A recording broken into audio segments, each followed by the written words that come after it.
No hay territorio más crítico o más difícil que tu propia mente, que nuestra propia mente. La mayoría de nosotros nacimos, como digo siempre, en países donde no teníamos nada, donde no había postre, donde había que comer lo que había, si es que se comía. La pobreza está acá. La esclavitud es un estado mental, es una cautividad. Y si el futuro no es un camino, si existiera innumerables futuros que Dios tiene para ti y que están esperando ser estrenados, pero nuestra mente moldeada no nos permite caminar por ahí, hoy no hay excusa para decir yo no puedo prepararme en el baño, donde sea, audiolibros, te lo pones en el tránsito, pero capacítate, porque cuanto más ensanche el cerebro, más libertad de la mente vas a tener, más le vas a creer a Dios, te vas a atrever a cualquier cosa. Leía una frase en una revista de esas aburridas que hay en los aviones, que decía: nadie puede conocer a su enemigo si primero no se conoce a sí mismo. Entonces, de ahí, yo tuve al principio como un disparador. Creo que el Espíritu Santo usó esa frase para comenzar a escribir este mensaje. Y luego que empecé a escribir y fluía, me di cuenta que sí venía del Señor. Y que el Señor, si uno está atento, puede hablarte a través de una frase, a través de una película, a través de una canción.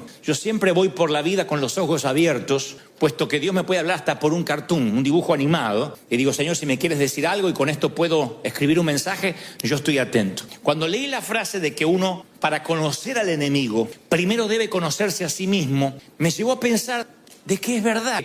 De las miles que vamos a enfrentar, nuestra mayor va a ser cuando tengamos que enfrentarnos a nosotros mismos, conocer nuestras limitaciones, nuestras miserias, nuestros pros, nuestros contras. No hay territorio más crítico o más difícil que tu propia mente, que nuestra propia mente. La mente es un campo minado, es un campo de minas, donde uno, si no pisa correctamente, puede que te explote. La mente nuestra no es simplemente un órgano más, es posiblemente la batalla más importante que tengamos que liberar nuestra mente para poder pensar como Dios quiere. La Biblia menciona en Proverbios 23:7, porque ¿cuál es su pensamiento en su corazón? Tal es Él. ¿Cuál es su pensamiento en su corazón? Tal es Él. En otras palabras, de manera práctica, la manera en que uno piensa es cómo se va a comportar. Parece algo infantil, pero cuando nos ponemos a pensar que nuestra mente determina nuestra vida, cómo nos paramos ante la vida, cómo reaccionamos, ahí es cuando nos cae la moneda que para encontrar la libertad absoluta, uno debe pelear posiblemente gran parte de nuestra vida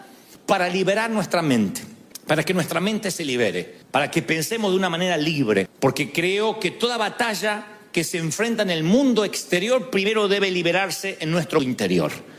Allí me retrotraigo a la frase del inicio del mensaje: es imposible enfrentar al enemigo, inclusive enfrentar al enemigo, si primero no es cómo ser libres de nuestra mente, cómo ganar las batallas internas. Momento del Señor menciona el libro de Isaías en la sinagoga, y en Lucas capítulo 4:18, mencionando a Isaías, dice: el Espíritu del Dios está sobre mí, porque me ha ungido el Señor para traer buenas nuevas a los afligidos. Lucas 4:18. Me ha salvado, me ha enviado para vendar a los quebrantados de corazón. Y esto es una de las cosas que más nos importan esta tarde. Y para proclamar libertad a los cautivos y liberación a los prisioneros. Siempre pensé que liberar la mente puede ser más complejo que hacer que alguien que esté confinado en una silla de ruedas comience a caminar. Claro que esos mensajes, esos milagros, esos de las sillas de ruedas o del que tira las muletas, el que tiene una muela emplomada con oro, suele ser más llamativo. Entonces hasta hay un tiempo de testimonio: ¿qué hizo Dios con su vida? Y yo tenía cáncer y ahora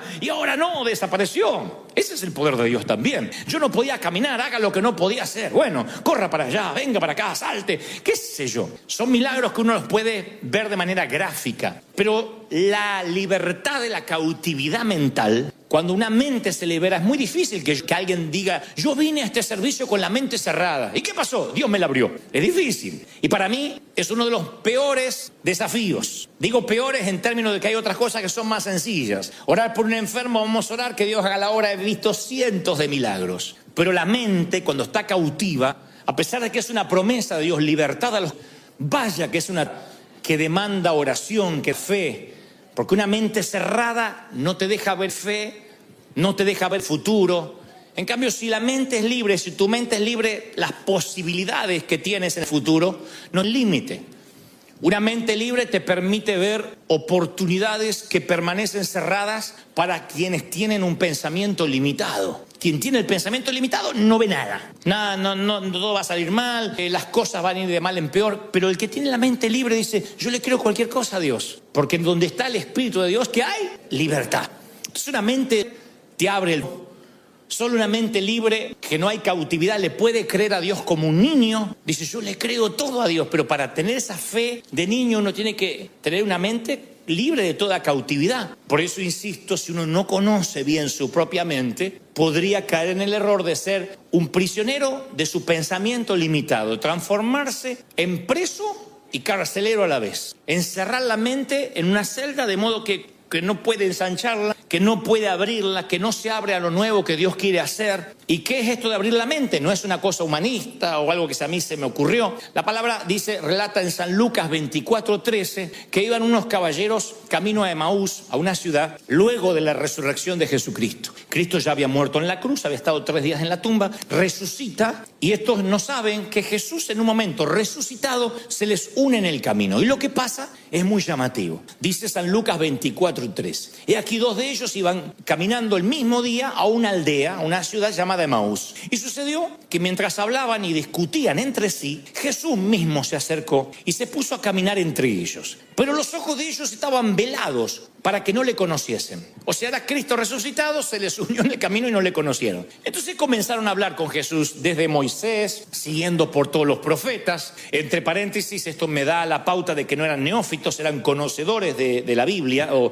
de las Escrituras. Y entonces el Señor se les puso a explicar todas las Escrituras que hablaban referente a Él. Lo que había dicho Moisés, lo que había dicho Abraham, lo que había dicho Isaías. Entonces, dice el versículo 31, le fueron abiertos los ojos, y le reconocieron. Y ahí él desapareció, se fue. Le fueron abiertos los ojos y le reconocieron. Y se dijeron en uno al otro, claro, por eso ardía nuestro corazón dentro de nosotros. O sea, por eso nos palpitaba el corazón fuerte y teníamos como taquicardia. Cuando él nos abría las Escrituras. Me fascina el término que utilizan, aún en el original. No dice cuando nos leía, cuando discutíamos, cuando debatíamos, sino que usan el mismo verbo que utiliza para abrir los ojos, cuando nos abría las Escrituras. Así que hay 2 cosas que se están abriendo ahora, los ojos y las Escrituras. ¿Me siguen, sí o no? Primero se le abrieron los ojos, vieron que era Cristo.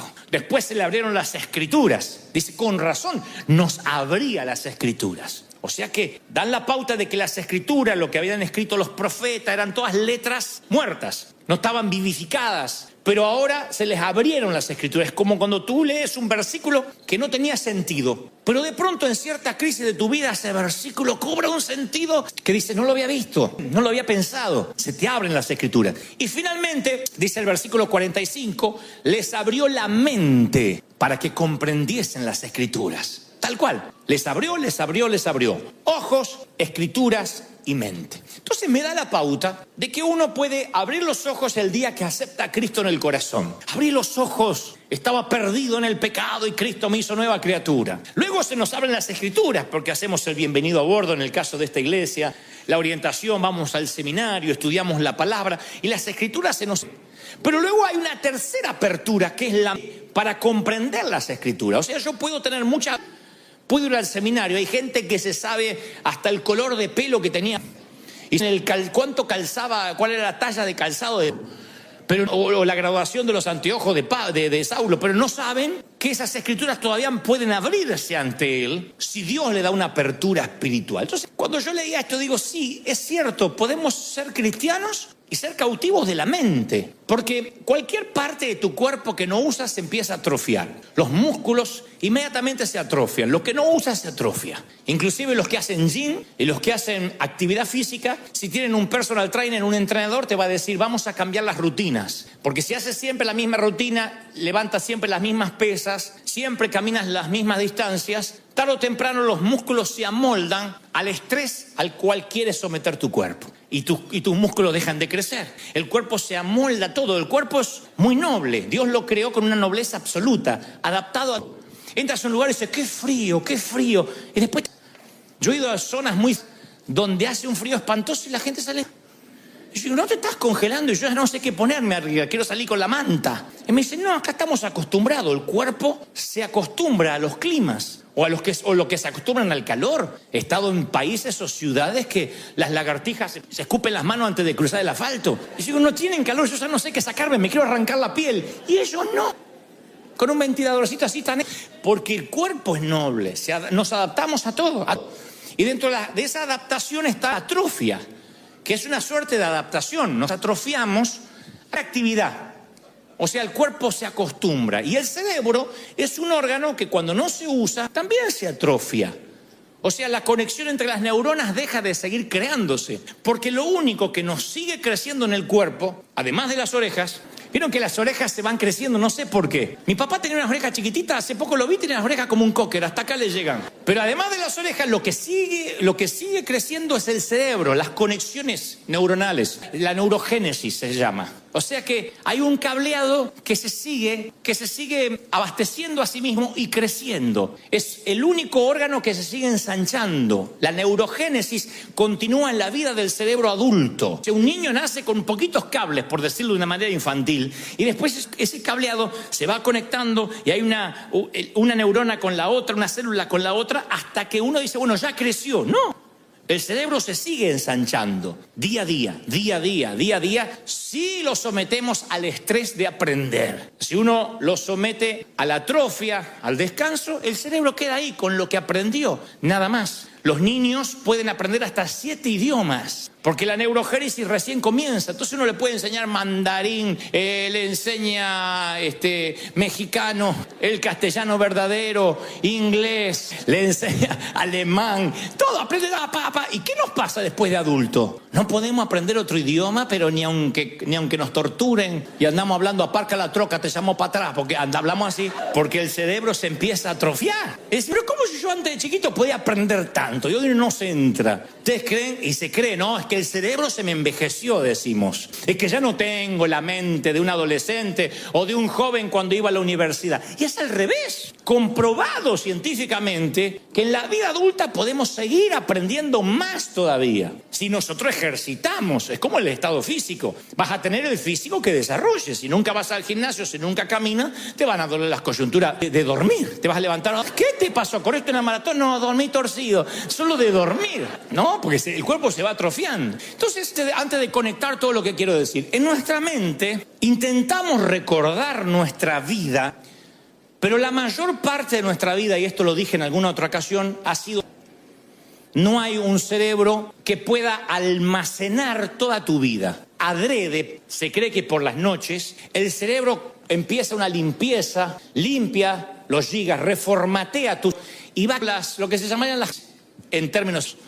O sea, toda la información que queda almacenada en el cerebro tiene que y esto es parte de la creación para dar lugar al mañana. Si no, hay un momento que tenemos 30 años y ya con 30 años vividos tenemos el cerebro ocupado, no podemos vivir más. Entonces el cerebro lo que hace es limpiar los recuerdos y la mayoría de las experiencias, los momentos, los detalles desaparecen ocultos tras algunos pequeños momentos seleccionados al que denominamos nuestro pasado. Pero son seleccionados. Nadie recuerda toda su infancia, nadie recuerda toda su juventud. Aunque algunos estén diciendo, sí, yo la recuerdo. No, recuerdas fragmentos que estuvieron conectados con lo que sentiste, en cómo te hicieron sentir. Pero no recuerda todos tus días de colegio, todos los nombres de tus maestras, los nombres de todos tus compañeritos. Hay personas que a lo mejor a tus 10 años eran reyes para ti, hoy no recuerdan ni la cara ni el nombre. Y eso sucede de manera consciente, sucede sin que nos demos cuenta porque olvidamos recordar y la mente se va liberando.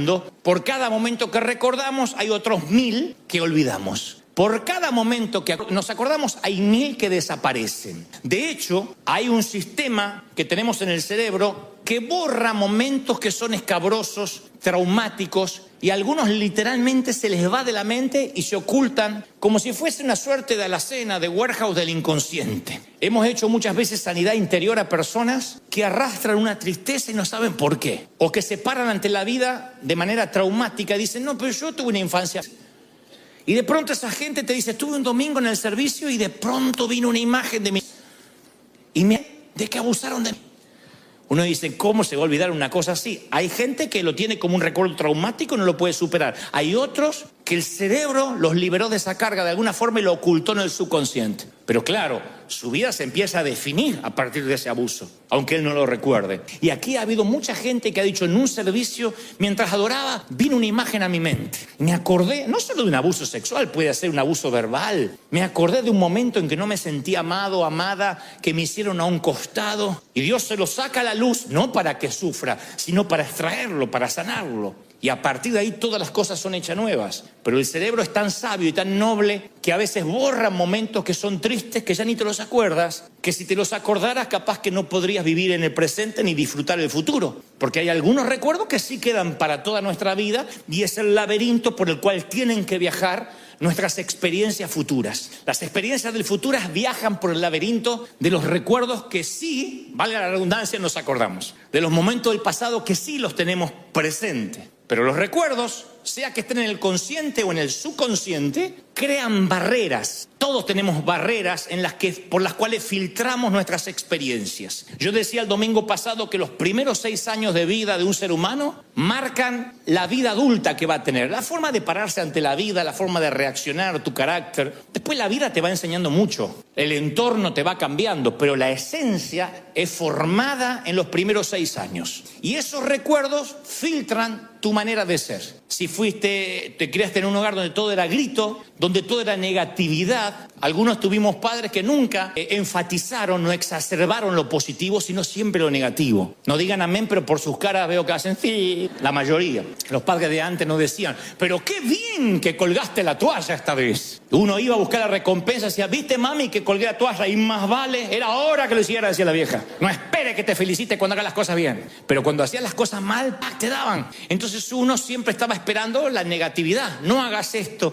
no tires la toalla, no dejes el calzón como un florero. Y de grandes buscamos pastores e iglesias que se identifiquen con esas experiencias. Hay gente que le gusta que le peguen desde el púlpito, le encanta. No, le encanta. Y el pastor dice, que vienen acá con esa cara de miserable, hipócrita. Y la gente, aleluya, más. No sé, son felices. Vienen acá y dicen, ay, qué like, este pastor parece un comediante, no me pegó. Hay gente que quiere que le pegue, pero porque fueron formados así. Fueron formados que le tienen que dar. Es su filtro mental. Ellos, si no es así, no es de Dios. Si no viene doctrina y los exhortan y se van con una grande, entran con una culpa como un ratón y se van con un canguro. Si no es así, Dios no habló. Tienen que irse con una convicción que no se les va en toda la semana. Pero bueno, hay gente que ya está preparada mentalmente así. Necesita a través de la culpa edificar su temperamento. Otros son libres y dicen, no, yo tengo convicción de pecado, pero inmediatamente me curo con la sangre de Cristo, soy libre, me voy feliz, puedo venir con culpa, me la saco en los primeros 5 minutos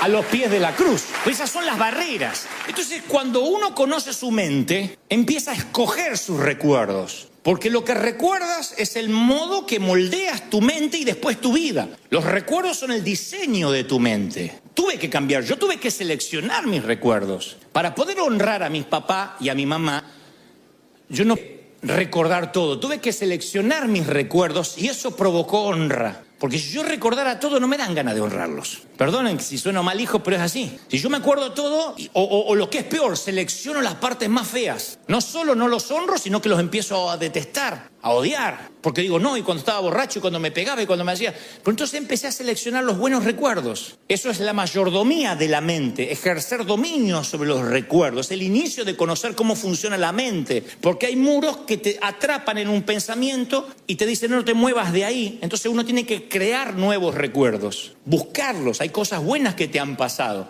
pero a veces la mente nos engaña y se va para las partes más feas. Y si tenemos solo la parte más fea editada, así vamos a ver también el presente y el futuro. Entonces uno tiene que administrar, ser mayordomo de sus recuerdos, porque tal es su pensamiento, tal es él, dice la palabra. ¿Me siguen? Uno tiene que aprender a decir, ¿qué es lo bueno que me pasó? ¿Qué es lo lindo que yo puedo recordar de esto?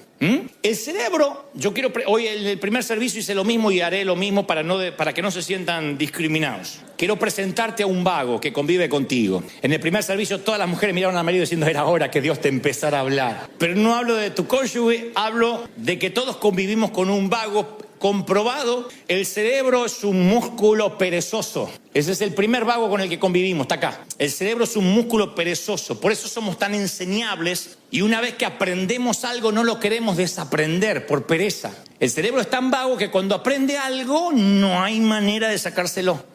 Desaprender es lo más difícil que podemos vivir como seres humanos, es la peor batalla. Por eso el Señor lo que lo llevó a la cruz fue cuando dijo: oíste que fue dicho y aprendiste por Moisés tal cosa, mas yo digo. Aun cuando Jesús venía a simplificar la ley, no lo aceptaban porque tenían que desaprender la ley. Porque uno pensará, si te dan 700 normas de tránsito para conducir y sube un nuevo presidente que dice solo hay 3 normas de tránsito, ¿por qué te enojarías con él? Señor, ¿cuál es el mandamiento más importante? ¿Cuál? Y ahí el Señor podía haber dicho, no, como el mandamiento. Cumplan los 670 mandamientos que cumplen los judíos más los otros 10. No solo un mandamiento, amarás al Señor con toda tu mente, con tu corazón, con tu alma. Ama a Dios como a ti mismo. Ese es el único mandamiento que tienen que seguir. Y ellos dicen, no, porque no es lo que aprendimos.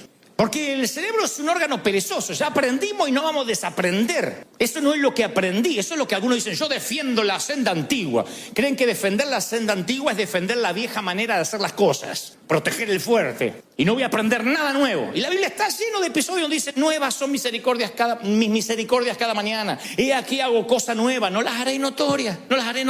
Qué cosa que ojo no vio, ni oído yo, ni han subido a tu corazón. Dios es un Dios que ama lo nuevo. Él no dejó de crear en el 6º día. Dijo, ya está, se me acabó la creatividad. Todo lo que sabía ya lo hice en el universo, lo puse ahí. No, Él sigue siendo creativo. Pero nuestro cerebro es tan vago que una vez que creemos algo, no queremos no creerlo. La misma estructura que nos hace enseñable también nos hace no enseñables. Porque si uno cree que ya se sabe todo, no le queda nada por ahí. La Biblia los llama necios o sabios en su propia opinión. Aquel quizás lo sé todo. Y es muy irónico que las personas más inteligentes son las más conscientes de lo mucho que no saben. Los genios de este mundo contemporáneo, Albert Einstein, Steve Jobs, son gente que fueron genios porque tenían una curiosidad insaciable por lo desconocido, por lo que no estaba hecho. No se quedaron con que ya se inventó el fuego y la rueda, ya está. Cuando uno dice, mira todo lo que me falta aprender, está así de la genialidad, de la chispa, Cuando uno cree que se lo sabe y se pone en crítico, no recibe más de... Entonces, su estructura mental es yo ya lo sé todo porque egresé porque tengo ministerio, porque tengo llamado, porque tengo... Y si no tienes cuidado de ti mismo, puede que estés en el interior de una mente cerrada y no puedas ver el futuro porque estás viendo continuamente el pasado. Entonces, si ves el mundo como carente de oportunidad, es porque estás ciego a todo lo que Dios infinitamente te puede dar. La arrogancia hace rígido el cerebro. Una persona arrogante es rígida, pero la humildad te permite tener una mente que permanezca abierta. Necesito aprender. Yo celebro los que vienen cada domingo acá diciendo, a ver, ¿qué me habla Dios? A ver, ¿qué voy a aprender hoy? De todo, porque Dios me puede hablar de física, de astronomía, de la Biblia, de todo quiero aprender. Cuando hay una alma enseñable, tu mente se va ensanchando. Y rara vez una mente que se ensancha vuelve a su tamaño original. Es lo único que permanece ancho. Cuando Dios ensancha las estacas de tu mente, nunca más vuelves a convertirte en una persona pequeña. Todos conocemos las historias de cómo los elefantes en los circos permanecen atados. En realidad no habría cadenas para sostener a un elefante, para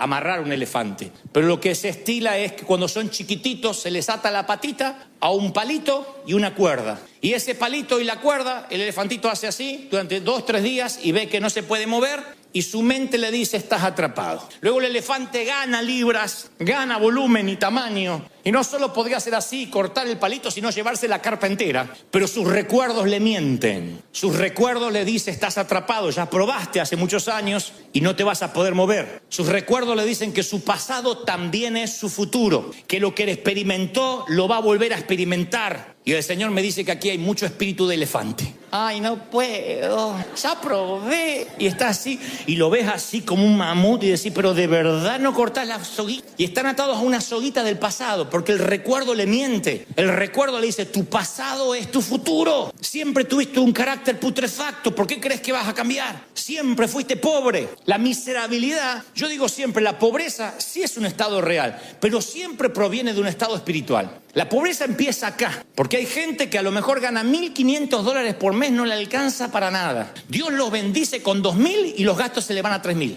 Entonces Dios le bendice con 5.000 y gasta 6.000. Le viene 10.000 y gasta 11.500. Porque su mente ya está preparada para saber que él trabaja para pagar, no trabaja para ganar. Y eso lo heredamos. La mayoría de nosotros nacimos, como digo siempre, en países donde no teníamos nada, donde no había postre, donde había que comer lo que había, si es que se comía. El menor de 4 hermanos soy. Los que somos menores, los benjamines, heredamos todo, hasta los calzones, heredamos todo. Yo heredé calzones agujereados y surcidos de vuelta. Yo heredé calzones. Ahora imagínense, cuando yo nací, mi hermano mayor tenía 30 años y pasó ese calzón, iba haciendo escala. Se sacaba el calzón y se lo pasaba al de 20 y pico, y el de 20 y pico al de 12. Y el de 2, cuando llegaba a mí ese calzón, había vivido, muchacho, siempre era así. Entonces yo me acostumbré a que no hay, a que había que ahorrarse. La zapatilla agujereada había que aguantarse. Pero de verdad, no había, no teníamos recursos. Yo tuve que cambiar el paradigma mental, si no hoy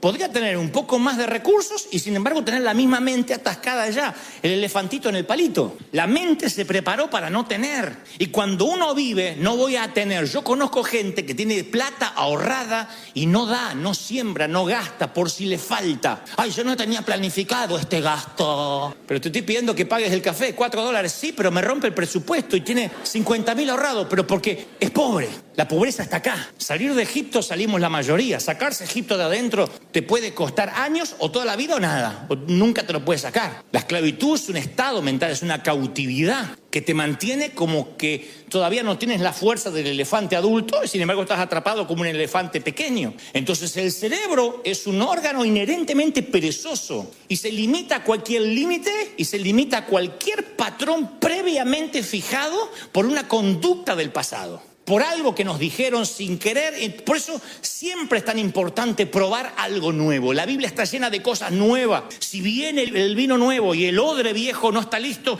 el vino nuevo rompe el odre. ¿Se acuerdan? La nueva revelación te va a romper la vieja estructura mental. La Biblia es un libro de novedades. Sin embargo, lo nuevo amenaza la tradición. Los cambios siempre asustan. Eso es nuevo, nunca lo vimos. Sí, pero no está haciendo nada malo. Sí, pero seguramente a Dios no le gusta. Yo me creí, nací con esas cosas. Esto a Dios no le gusta, esta música a Dios no le agrada, esta ropa no es la de un hijo de Dios, esa música no se debe escuchar, esa comida tampoco le agrada al Señor, esa tienda no se va, en ese lugar no se va, en esa calle no se camina. Todo era lo que desagradaba a Dios. Y me fui creando con esas cárceles, de modo que si el Señor no me liberaba de la cautividad, yo no estaría inspirando a nadie hoy. Estaría transmitiendo los mismos miedos, estaría siendo también un guardia de prisión, diciendo: usted no haga, usted qué hace, y usted por qué se puso ese peinado, qué hace con ese vestido, qué hace con... Estaría así, sería un policía cósmico, como creyendo que Dios también lo es, cuidando y protegiendo que nadie se mueva de esa senda que llamamos senda antigua y que defendemos a ultranza. Sin embargo, el Señor siempre nos llama a cosas nuevas. Yo digo siempre, las personas que quieren ensanchar su cerebro deben probar perspectivas nuevas, leer libros de otros autores, con otras perspectivas. Por ejemplo, si tú eres un médico y te recibiste de doctor, de médico, y luego vas a máster de medicina, vas a congresos médicos, tú dices: yo continuamente me estoy actualizando,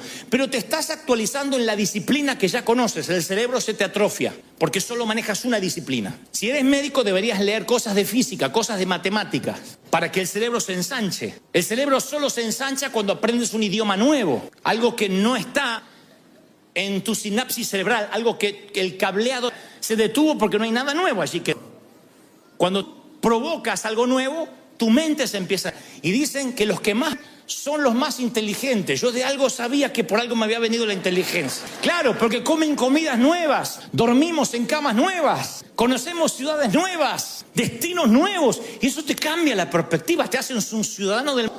Entonces la mente se obliga. Hay gente que dice: ay no, yo si el churrasquito no me lo hacen así, vuelta y vuelta, con 2 cebollitas, porque mayonesa no como, porque yo no... Es gente que nunca...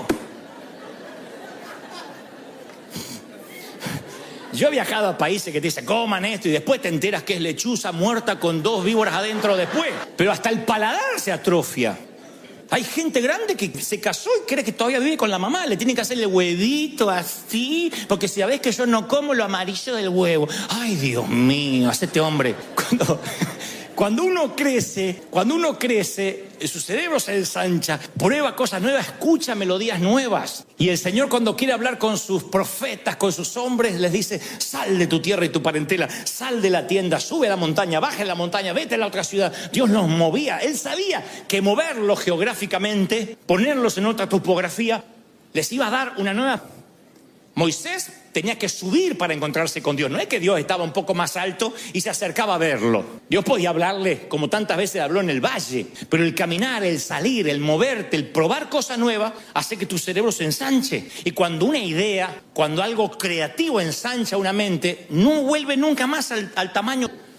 Porque Dios nos dio la capacidad de aprender hasta que tengas 80 años, no tienes excusa para decir: yo ya tengo 80, ¿qué voy a aprender? Mucho. No aprenderás a manejar el celular, pero podrás aprender otro idioma, qué sé yo. Aprender es una cuestión de mayordomía, porque en un momento dejamos de ampliar la mente y comenzamos a vivir de recuerdo, dejamos de crear el futuro y comenzamos a repetir el pasado. Entonces uno tiene que aprender, leer todo el tiempo, ser autodidacta. ¿De qué sirve egresar de la universidad, colgar el diploma y no agarrar un libro más en la vida? Te va a ganar la tortuga que viene leyendo todos los días. El que estudia en la universidad a veces es como la liebre. Corre, ya está, no estudio más. Y la tortuga va leyendo.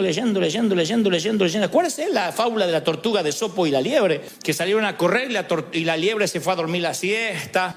La liebre se fue de juerga porque dijo: yo le voy a ganar a la tortuga. La tortuga nunca paró y siguió yo, y cruzó la línea de meta, y el conejo durmiendo, la liebre durmiendo, no el conejo, la liebre. Entonces creo que hay gente que tiene ese espíritu de aprender, de ser autodidacta. Dice: yo voy a aprender hasta que me toque morir. Yo estaba leyendo que según el laboratorio de neuroimagen de la Universidad del Sur de California, el ser humano tiene un promedio de 48.6 pensamientos por minuto, o sea, casi 49 pensamientos por minuto.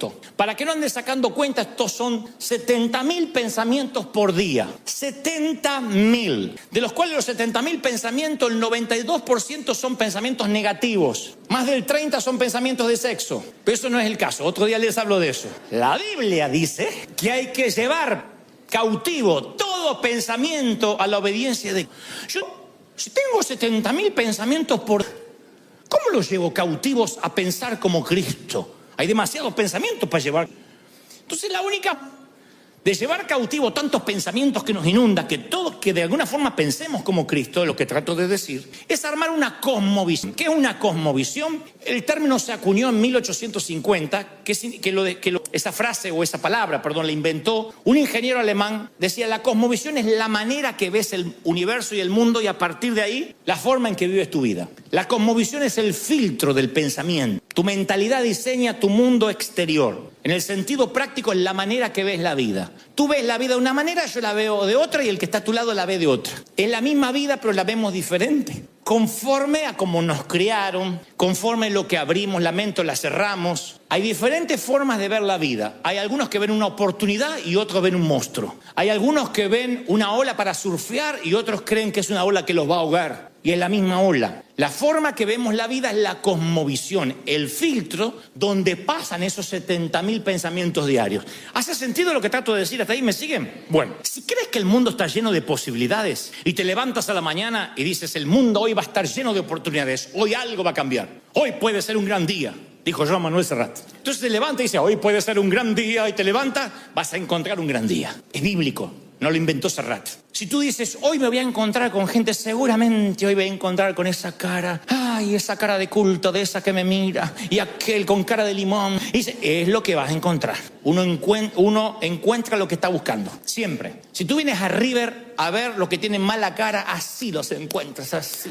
Pero si vienes a ver los que tienen una sonrisa, así los encuentras. Entonces tiene que ver con qué perspectiva. Si te levantas buscando esperanza, vas a encontrar esperanza. Si te levantas diciendo: hoy es un día de oportunidades, vas a encontrar oportunidades. ¿Por qué? Porque la esperanza, la oportunidad, las caras malas, la desazón, la envidia, viaja contigo. Viaja con... Es como el nieto que le puso queso mientras dormía al abuelo en los bigotes. Y cuando se levantó, el abuelo dijo: uy, este cuarto apesta, que olor a pata. Y salió y dijo: el mundo apesta. Eran sus bigotes. El queso viaja en tus bigotes. No te voy a decir que repitas eso, pero que llévatelo en el corazón. El queso viaja en tus bigotes, elefantito con la pata atada. Si tu mentalidad está formada por el enojo, está formada por la codicia, nunca Vas a entender que estás encontrando el mundo que tú creaste. Uno crea el mundo que tiene en su mente. Para mí servir a Dios es fácil. Yo me tomé de la palabra ligera es mi carga, mi yugo es fácil. Yo me divierto sirviendo al Señor. Cualquiera que me conoce sabe que yo me divierto, no me canso. ¿Cuándo duerme? Me dicen algunos. ¿Y cómo hace? ¿Dónde saca tanta energía? Cuando hace lo que te gusta, es fascinante. Yo estuve haciendo entrevistas esta semana, eran las 12 de la noche y yo estaba hablando de las 6 de la mañana. Puse el cerebro a dormir y seguía hablando solo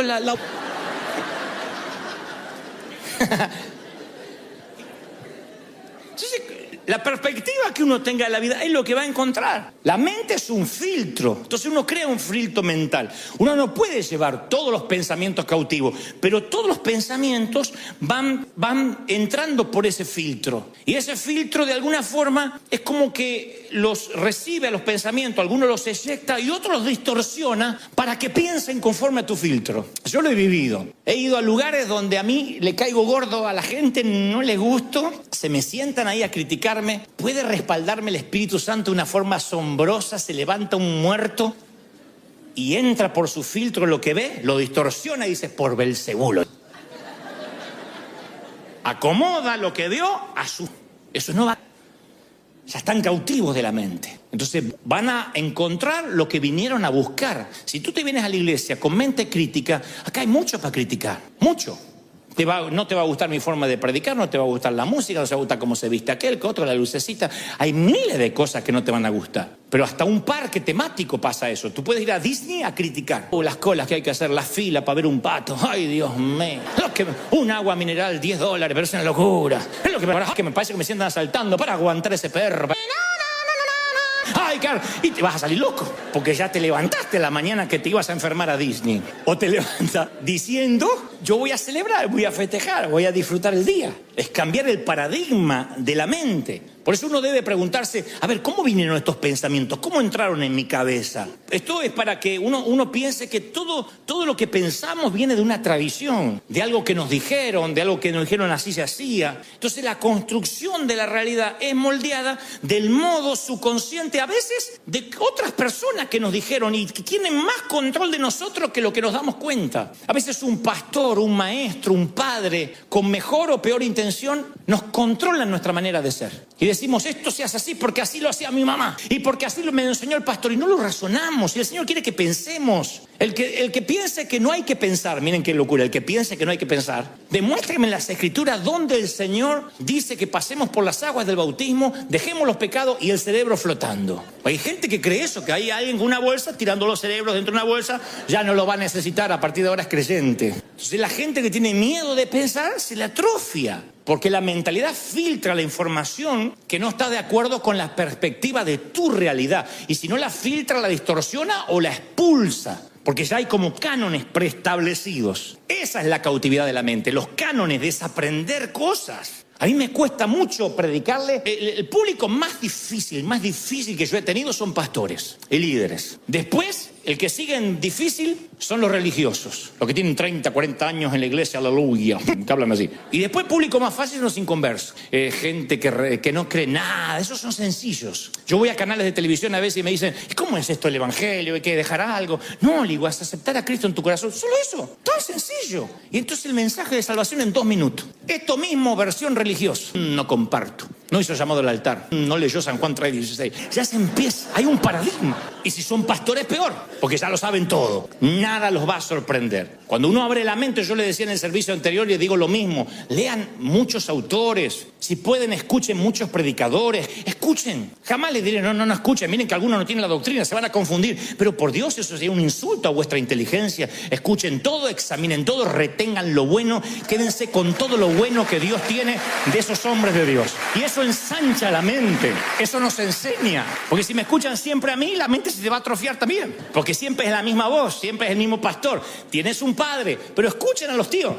Yo creo que hay momentos que uno tiene que plantearse la difícil pregunta, ¿cómo llegué a ver al mundo de esta manera? El apóstol Pablo una vez le escribe a los romanos y le dice, no se amolden al mundo actual, sean transformados mediante la renovación de su mente. Así podrán comprobar cuál es la buena voluntad de Dios, agradable y perfecta. Esto es uno de los pasajes bíblicos que más se hace referencia y que menos sabemos aplicar. ¿Qué significa no se amolden al mundo actual? No está diciendo no se junten con el mundo, no hablen con los mundanos, no se saquen selfie con la gente que tiene un tatuaje. No dice eso. Cuando el apóstol habla de no amoldarnos al mundo, habla del patrón, porque el patrón de pensamiento que se forma en el interior de alguien que no tiene a Dios es muy diferente a alguien que sí tiene a Dios. Entonces, cuando la mente nuestra es renovada, es cuando podemos saber recién cuál es la voluntad de Dios agradable y perfecta para nosotros. Cuando la mente es renovada. Para renovar la mente, uno tiene a veces que ver el pasado con ojos nuevos. Hoy yo te decía, crear nuevos recuerdos. Es ver tu pasado con ojos nuevos. Por ejemplo, te habrá pasado de volver a tu casa paterna y ver que lo que te parecía gigantesco se achicó. A lo mejor decías, yo vi una plaza pero gigantesca, con unos juegos enormes. ¿La sacaron? No es esa. Y los juegos enormes son esos. Pero tú eras chiquito y todo era enorme. En casa, en el fondo, teníamos un limonero que para mí era el árbol del bien y del mal. Estaba allá arriba, era gigantesco. La vieja, mi mamá tenía la costumbre, en Argentina decimos la vieja a la mamá, en México le dicen la vieja a la esposa, ya lo aprendí. Entonces mi mamá tenía la costumbre de pegar en frío, es un don. Yo si no pongo la penitencia en caliente, a mí se me olvida. A mí los nenitos me miran con los ojitos así y ya no puedo poner más penitencia, ya está bien, listo. Entonces tengo que aprovechar que estoy enojado para poner la penitencia. Pero mi mamá decía, esta nota baja, ¿qué es esta nota? ¿Qué es este? No, pero mamá, ahora te agarro. Y yo escapaba al limonero, al fondo, y subía. Eran ramas y ramas y ramas. Yo digo, acá no sube ni Tarzán, hacia arriba. Mamá se paraba abajo y decía, ya vas a bajar, porque vas a querer orinar. Llegás a orinar de arriba, te mato. Vas a querer orinar y vas a querer comer. Y cuando tengas hambre te voy a estar esperando. Y yo pensaba en mi mente, miren qué torpe mi mente. Yo decía, en 8 horas se le tiene que pasar el enojo. Como que, ¿quién le dura un enojo 8 horas? ¿A Trump? ¿A nadie más? ¿A Maduro? ¿Quién le dura un enojo 8 horas? Así que me quedaba en el árbol. Cantaba, por ahí cantaba un corito fuerte para que diga, mirá, lo tocó el Señor, no le puedo pegar a alguien que el Señor está ungiendo. Y bajaba del árbol, ¿pasa? Sí, fue el cachetazo. Eso es un don, un talento. Me pegaba con la misma bronca que hace 8 horas, ¿eh? Y te miraba como los mafiosos, nada personal. Era Al Capone la vieja, Al Capone. Y de grande fui a casa y un día le pregunto a mi papá, ¿y el limonero lo cortaron? No. Lo achicaron. ¿Cómo se va a achicar? Parecía un bonsái el limonero. Estaba así. Y yo digo, no puede ser. No es el mismo. Es el mismo. ¿Pero lo podás? No, ¿cómo voy a podar? Y a ese yo me subía. Era chiquito. Y yo dije, acá mi mamá me podía bajar de un cachetazo así. Yo no me di cuenta. Yo me sentía en la copa del mundo. Entonces miré mi pasado con ojos nuevos. Hay recuerdos que se van agigantando por tener los ojos viejos. Y esos recuerdos nos van marcando. Los monstruos son más grandes. Los árboles son más gigantescos. La plaza era más gigantesca, nuestro hermano era más malo de lo que pensábamos, papá era más borracho de lo que pensamos, porque agrandamos los recuerdos, porque no los vemos, porque no renovamos nuestra mente. Entonces no podemos ver la agradable y perfecta voluntad de Dios para nosotros, como dice Pablo, porque nuestra mente está moldada a la vieja vida, a la forma en esa perspectiva en que nos criamos. Y esto quiero que lo escuchen con mucha atención antes de culminar, porque a lo mejor es la revelación más importante de este mensaje. Siempre pensé en la voluntad de Dios como una perspectiva lineal. Por ejemplo, que la voluntad de Dios era una cuerda floja por la que caminábamos o nos caíamos. Entonces, te casabas con la voluntad de Dios. Dios preparó una persona para ti. Entonces andabas por la cuerda ahí que no te podías, que te casabas con otro y te fregaste, porque no era lo que Dios tenía. Entonces había un montón de gente con miedo a casarse porque, a mí me gusta, pero a ver si no le gusta a Dios. Y Dios dice, tu abuela si te va a acostar vos con ella, no yo, así que elegíla. Y lo mismo para el trabajo, para lo que voy a emprender. Pastor, ore por mí porque quiero estudiar la carrera que Dios quiere que yo estudie. Y Dios no me muestra qué carrera debo seguir. Ore por mí porque quiero saber qué auto me voy a comprar. Ya tengo platita ahí y quiero que sea el auto que esté en la perfecta voluntad de Dios. A ver si compro uno que no es la perfecta voluntad de Dios. No sé qué yogur comprar, si descremado o con crema, porque no quiero que no sea la perfecta voluntad de Dios. Gluten free o harina natural, porque no quiero comer algo que no sea la perfecta voluntad de Dios. Y andamos así como que era una cuerda que andábamos así como los equilibristas por la cuerda floja.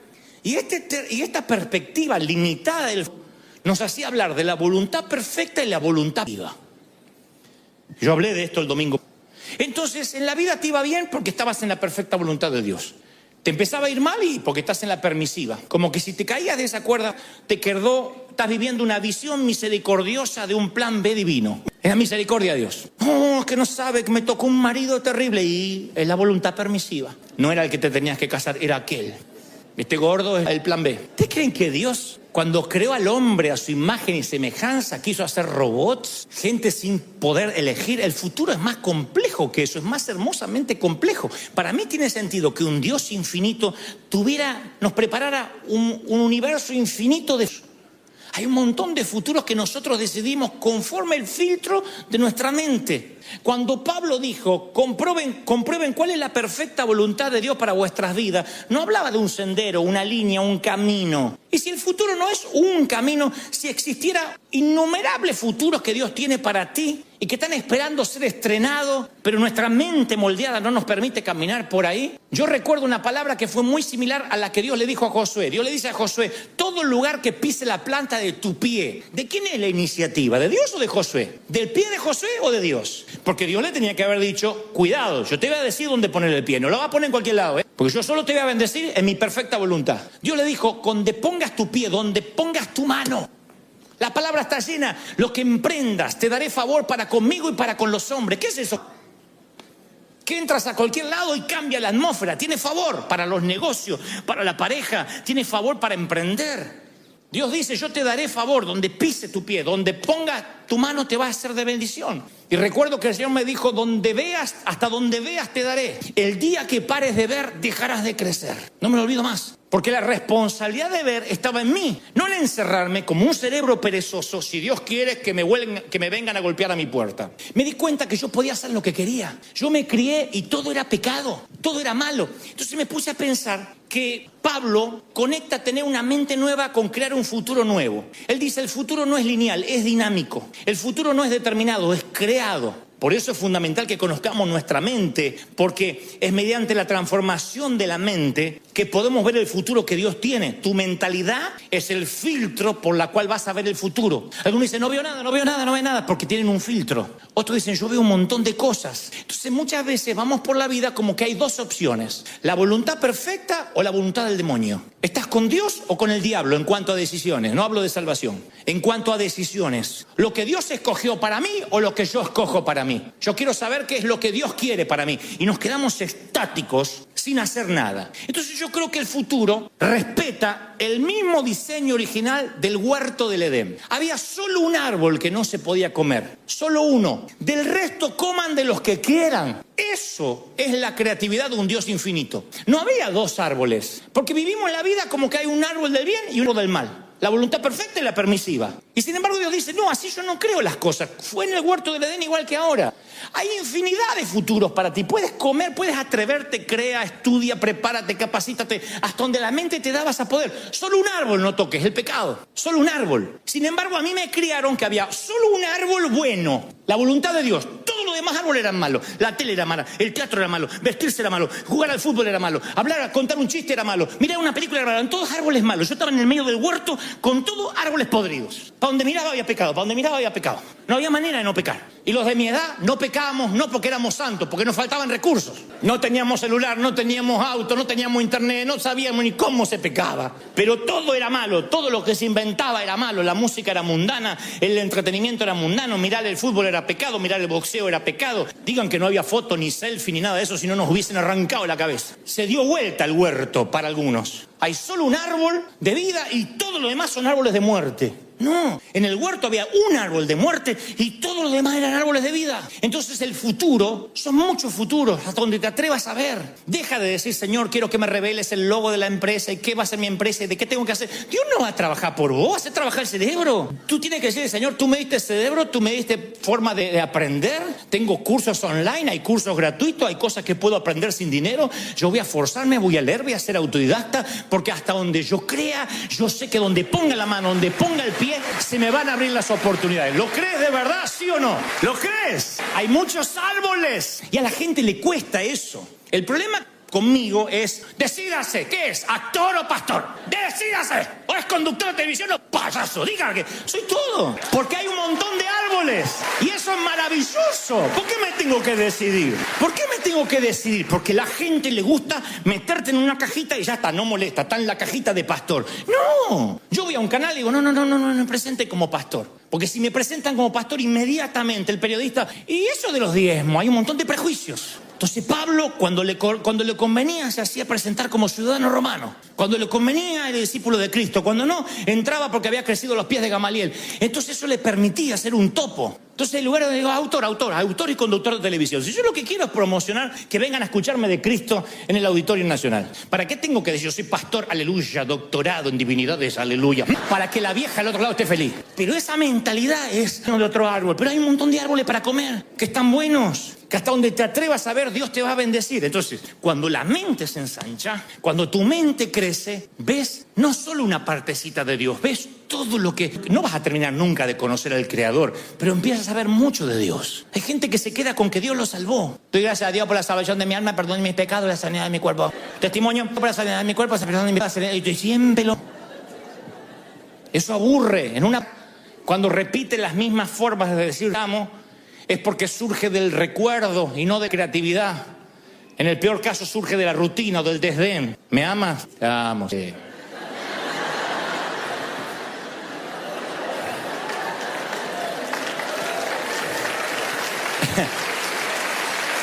Pero cuando tu mente se ensancha, buscas nuevas formas creativas de decirle a Dios que lo amas. Yo siempre digo, el astrónomo observa el cielo y contempla más que yo.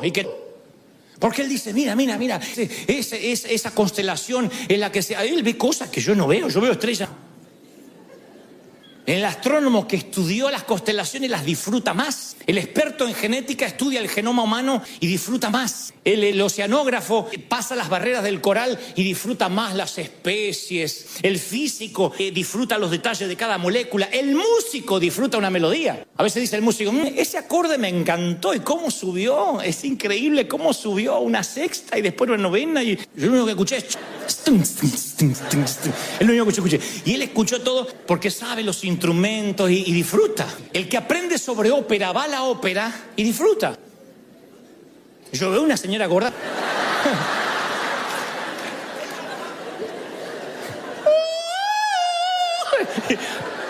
Y el que está en la ópera, yo digo, sáquenle la muela ya. Si ustedes alguna vez cenaron con un sommelier es el que cata el vino. Hace así, dice, me encantan los tonos de madera. En barril tiene más de 20 años de añejo. El borracho dice, sirvan. El borracho dice, vamos, no tiene más grande. O sea, el borracho huele el corcho y ya está. Y cuando uno adora la adoración está... Y Dios no solo quiere que le adoremos, quiere que sepamos por qué le adoramos. Dios es...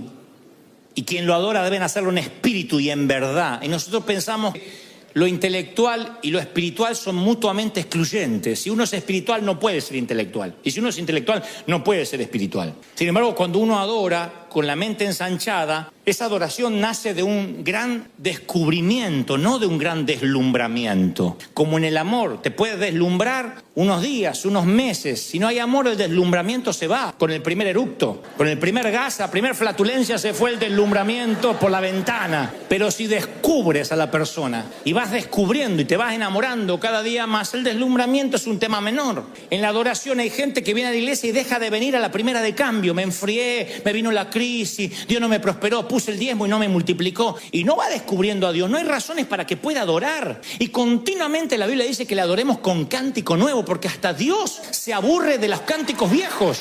Con cántico nuevo, con nueva poesía. A medida que más amas necesitas nuevas poesías, necesitas nuevas prosas, nuevas melodías.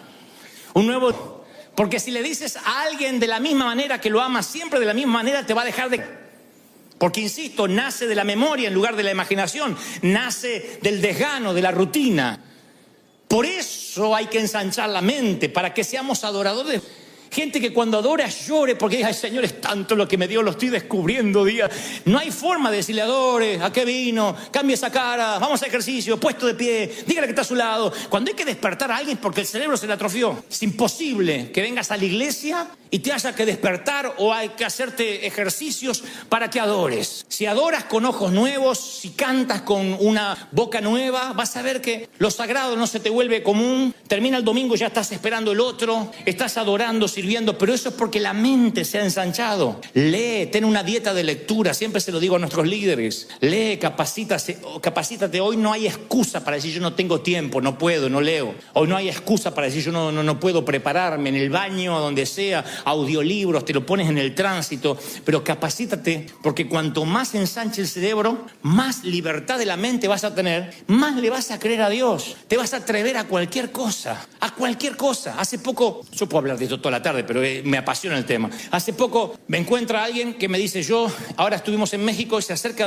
un director de cine y me dice, yo me entregué a Cristo y quiero hacer cine cristiano. Le digo, ¿qué es cine cristiano? Le digo, vas a hacer la misma bobería de siempre. Un borracho que le pega a la mujer y al final lee la Biblia y se convierte. Lo van a ver lo mismo que miran enlace. Piensa. No, es que yo quiero hacer cosas que glorifiquen a Dios. Piensa. Digo, mira qué astuto que es el enemigo. Cómo nos mete la bisexualidad, el homosexualismo a través de Netflix, nos mete en cada cosa, nos mete sus pseudos valores y sin que nos estemos dando cuenta. Nos mete la violencia. Satanás es tan astuto para meternos dentro del entretenimiento un montón de cosas que ni nos damos cuenta que van formateando nuestra mente. Nuestros jóvenes están anestesiados de la violencia, anestesiados de sexo, porque Satanás te mete, no necesariamente pornografía explícita, pero te mete escenas donde ni te las estás imaginando, te mete la ideología de género, al niño le enseñan a pensar de que tú puedes elegir si eres niño o niña, independientemente si hayas nacido con genitales masculinos o femeninos. Y nosotros todavía tan necios, no, es que ese árbol no glorifica al Señor.